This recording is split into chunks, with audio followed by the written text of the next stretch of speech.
Do you feel any negative sentiments towards the bomber? I had anger at times, but I never had the anger. I let it go very early because I knew it wasn't good for me. We just felt like we needed to go a different direction. So I went the memorial route. I had a chance to work on the memorial.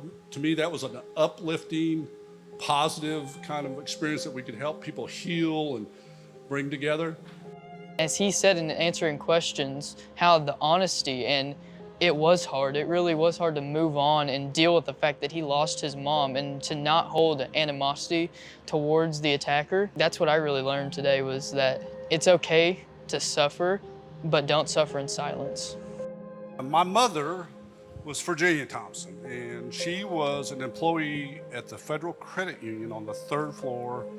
She'd gone to work that morning, and I didn't know that at the time because I had not spoken to my mother that morning. My brother called me about that time and said, "Hey, listen, there's been a big explosion downtown.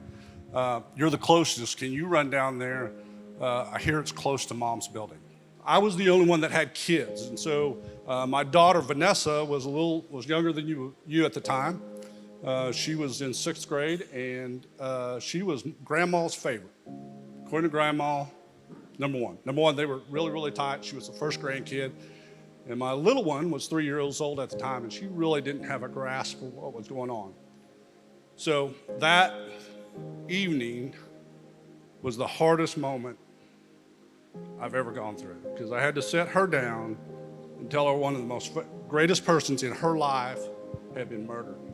And that was crushing to me, it was crushing to her, and it still affects her today in a lot of ways. And a couple weeks later, they imploded the building, brought it down to the ground, and then a few days later, were able to get to that pile and find my mother. So on Memorial Day, in the afternoon, remember this started on April 19th, and now we're at the end of May.